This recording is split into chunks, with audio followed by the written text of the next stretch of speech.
Like ఆవులు కానీ బర్రెలు కానీ కుక్కలు అట్లా మనం పెంచుకుంటూ ఉంటాం కదా. సో మీ ఇంట్లో పెట్ యానిమల్స్ కూడా ఉంటాయి కదా. సో వాటిని మనం పెంచుకునేటప్పుడు కూడా వాటికి తగిన జాగ్రత్తలు తీసుకుంటూ మనం పెంచుకోవాలి. లేదు అనేసి అంటే వాటికి కొన్ని రోగాలు వస్తాయి. అవిటి మనం కరెక్ట్గా చూసుకోకపోతే మంచిగా పట్టించుకోకపోతే అన్హైజీనిక్ చేసినాం అనుకోండి అవి మనకు కూడా వస్తాయి. సో అట్లాంటి దాంట్లో ఫస్ట్ ఇంపార్టెంట్ డిసీజ్ ఏమొచ్చేసి రేబీస్.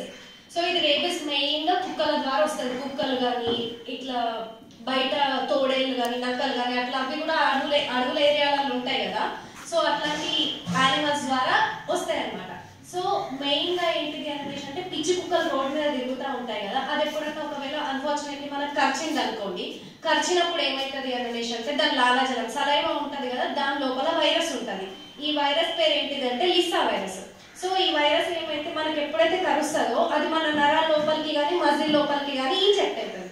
సో ఇంజెక్ట్ అయిన తర్వాత అది ఏంటిది మన బాడీ లోపలికి వెళ్ళిపోయి మన మెయిన్గా బ్రెయిన్ ఎఫెక్ట్ చేస్తుంది. సో ఇన్ఫెక్షన్ అనేది బ్రెయిన్కి రావడం వల్ల ఏమవుతుంది, ఆ మనుషులకు పిచ్చి పట్టినట్టు బిహేవ్ చేయడము, కుక్కల కొన్నిసార్లు మనం సీరియస్గా అయింది అనుకోండి కుక్కలలాగా అరవడము, నీళ్ళని చూస్తే మాత్రం చాలా భయపడతా ఉంటాయి ఈ డాగ్స్ అనేవి. సో ఏవైతే డాగ్స్ అయితే నీళ్ళని చూసి భయపడతా ఉంటాయో వాటి దగ్గరికి కానీ వాటి జోలికి కానీ మీరు పోకుండా ఉండడం మంచిది. సో ఇన్ కేస్ మీకు ఒకవేళ డాగ్ బైట్ అయ్యిందే అనుకోండి, మీరు వెళ్ళేసి మీ సమీపంలో ఉన్న హాస్పిటల్కి వెళ్ళేసి ఇట్లా డాగ్ బైట్ అయిందని చెప్తే వాళ్ళు వ్యాక్సినేషన్ ఇస్తారు.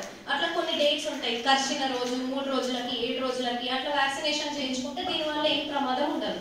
ఇన్ కేస్ చేయించుకోకపోతే మాత్రం ఏమవుతుంది అంటే అది వ్యాధి ముదిరిపోయింది అనుకోండి ఇంకా ప్రాణాలను కూడా కాపాడలేమన్నట్టు. సో కుక్కలని మాత్రం చాలా జాగ్రత్తగా చూసుకోండి. ఇన్ కేస్ కుక్కల్లో కూడా మీకు ఇట్లాంటి లక్షణాలు కనిపిస్తే మాత్రం ఇంట్లో ఉన్న వాళ్ళందరూ కూడా టీకాలు వేయించుకోవాలి, సరేనా. సో సెకండ్ డిసీజ్ ఏమొచ్చేసి సాల్మోనెలోసిస్. సాల్మోనెలోసిస్ అంటే ఏంటంటే ఒక బ్యాక్టీరియా. సో దీంతో మనకు వచ్చే జ్వరం పేరు ఏంటిది అంటే టైఫాయిడ్. మీకు ఎవరికైనా ఒకళ్ళకి ఇప్పటివరకైనా వచ్చేసి ఉంటుంది కదా.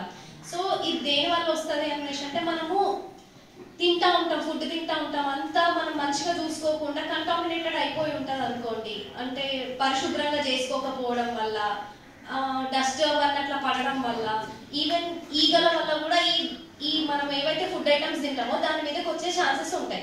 సో మనం అట్లా ఫుడ్ తీసుకున్నప్పుడు అవి ఏమవుతాయి అంటే మన కడుపు లోపలికి వెళ్ళిపోయిన తర్వాత అది మనకి ఇన్ఫెక్షన్ ని క్రియేట్ చేస్తాయి. వామిటింగ్స్ అవ్వడం, మోషన్స్ అవ్వడము అట్లాంటివి వచ్చే ఛాన్సెస్ కూడా ఉంటాయి. ఇది కూడా ఒక మనిషి నుంచి ఇంకొక మనిషికి వచ్చే ఛాన్సెస్ కూడా బాగానే ఉంటాయి. సో ఇట్లా లక్షణాలు కనిపించినప్పుడు కూడా మీరు హాస్పిటల్కి వెళ్ళి చెక్ చేయించుకోవాలి. ఒక బ్లడ్ టెస్ట్ చేస్తారు, దాన్ని వైడాల్ టెస్ట్ అంటారు. సో వెళ్తాం కదా, మళ్ళీ మనం కలిసింది అనుకోండి, ముట్టుకుంది అనుకోండి, అది మనకు వస్తుంది. సో కోతుల నుంచి కూడా ఈ రేబీస్ వ్యాధి అనేది మనకు సంక్రమిస్తుంది. అందుకని చాలా జాగ్రత్తగా ఉండాలి. కోతి ఒకవేళ మనల్ని గోరుతో గీసినా, కరిచినా, పండితో కరిచినా, ఏం చేసినా కూడా డెఫినెట్ గా మీరు వ్యాక్సిన్ తీసుకోవాలి. కోతి కదా, కుక్క కాస్త తీసుకోవాలి కావచ్చు, కోతికి ఏం కాదనుకోవద్దు.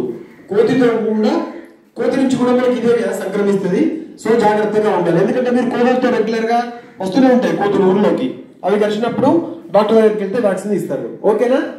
ఓకే, డౌట్స్ ఉన్నాయా పిల్లలు? ఏమైనా ఏం డౌట్స్ లేవు. ఇప్పుడు లంచ్ చేస్తారా? వెళ్ళి కూడా చూసారా? So thank you very much doctor Vaishnavi, doctor Madhulika, మంచి విషయాలు మీకు చెప్పారు. అలాగే మనకి టైం ఇచ్చినందుకు డాక్టర్ మేడం గారికి, సార్ వాళ్ళందరికీ కూడా ప్రత్యేక thank you madam. Thank you very much.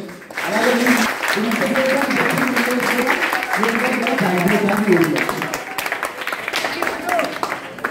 Thank you, sir. Thanks a lot to visit our school. Snack తీసుకున్నాను. Sure.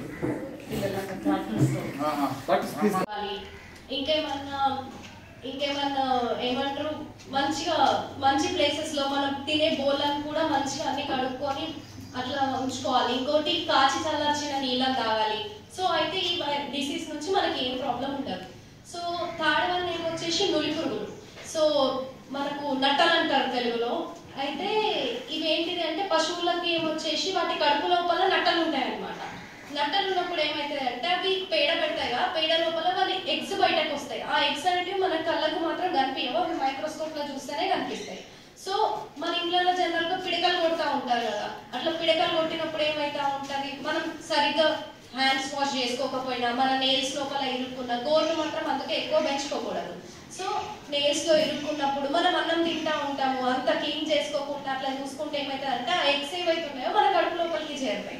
ఆ ఎగ్స్ మళ్ళీ రిలీజ్ అయిపోయి పెద్దగా అయిపోయి పురుగులు అయిపోతాయి. మళ్ళీ పురుగులు అయిపోయి మన ఏవైతే జీర్ణ వ్యవస్థ ఉంటుందో ఆ జీర్ణ వ్యవస్థ లోపల మొత్తం అన్ని మనం తినే ఫుడ్ అవే తింటుంటా ఉంటాయి. మన ఫంక్షన్ డైజెస్టివ్ సిస్టమ్ ఫంక్షన్ ని డిస్టర్బెన్స్ చేస్తూ ఉంటాయి. దీని వల్ల కూడా మనకు చాలా డిసీజెస్ వచ్చే ఛాన్స్ ఉంటాయి. అమీబియోసిస్ అనే డిసీజ్ రావచ్చు, యాంకైలోస్టోమియాసిస్ అనే డిసీజ్ రావచ్చు. సో ఇట్లాంటి డిసీజెస్ ని కూడా మనం ప్రివెంట్ చేసుకోవాలి అనేసి అంటే మనం జాగ్రత్తలు తీసుకోవాలి. పేడను ముట్టుకున్నా కూడా యానిమల్స్ కి దగ్గరికి వెళ్ళినా కూడా తర్వాత మంచిగా కాళ్ళు చేతులు శుభ్రంగా కడుక్కోవాలి. వేడి నీళ్ళు కాల్చిన నీళ్లు తాగాలి. యానిమల్స్ ని కూడా ఫ్రీక్వెంట్ గా మంచిగా క్లీన్ చేసుకుంటూ ఉండాలి. పేడను క్లీన్ చేసుకుంటూ ఉండాలి. ఇట్లాంటివన్నీ చేస్తే మనకు జూనోటిక్ డిసీజెస్ అనేటివి రావు. ఇంకొకటి చిన్నపిల్లలు మీరు బాగా ఏమంటారు మట్టి లోపల ఆడుకుంటా ఉంటారు. సో ఈ మట్టి లోపల ఆడుకున్నప్పుడు ఏమవుతుంది మనకు చిన్న చిన్న దెబ్బలు తగులుతాయి. దెబ్బలు తగిలినప్పుడు ఏమవుతుందంటే ఆ మట్టి లోపల కొన్నిసార్లు క్లాస్ట్రీడియం టెటనీ అనే ఒక బ్యాక్టీరియా ఉంటుంది. దాని యొక్క స్పోర్స్ ఉంటాయి. ఆ స్పోర్స్ ఏంటిదంటే మట్టి లోపల కొన్ని సంవత్సరాల వరకు కూడా అట్లానే ఉండగలుగుతాయి. సో అవి ఏమైతాయి అనేసి అంటే మనకి ఎప్పుడైతే దెబ్బలు తాకుంటాయో ఆ దెబ్బల లోపల నుంచి డైరెక్ట్ మన బాడీ లోపలికి వెళ్ళిపోయే ఛాన్సెస్ ఉంటాయి. దానివల్ల మనకి ధనుర్వాతం అనే ఒక వ్యాధి వస్తుంది. అంటే మీకు ఇట్లా బాణం లాగా వంగిపోయి ఉంటుంది తెలుసు కదా. సో అట్లాంటివి రాకుండా ఉండడానికి కూడా మనకి ఎప్పుడైనా దెబ్బలు తాకినా కూడా అట్లాంటి కట్టు కట్టుకోవడం కానీ ఫస్ట్ ఎయిడ్ చేసుకోవడం కానీ అట్లాంటివి చేసుకోవాలి. ఇంకా రేబిస్ డాగ్స్ కూడా కరవకుండా కూడా మనకి ఎప్పుడైనా ఘాట్లు దెబ్బ దగ్గర ఉన్న ప్లేస్ లో కూడా నాకినప్పటికీ కూడా సో మనకు అది వచ్చే ఛాన్స్ ఉంటాయి. కాబట్టి మన ఇంట్లో డాగ్స్ ఉన్నా కూడా ఏ యానిమల్స్ ఉన్నా కూడా వాటికి కూడా గట్టల మందులు వేయించడం కానీ వ్యాక్సినేషన్ వేయించడం కానీ వాటిని చక్కగా చూసుకుంటే మనం కూడా చక్కగా ఉంటాం. Thank you.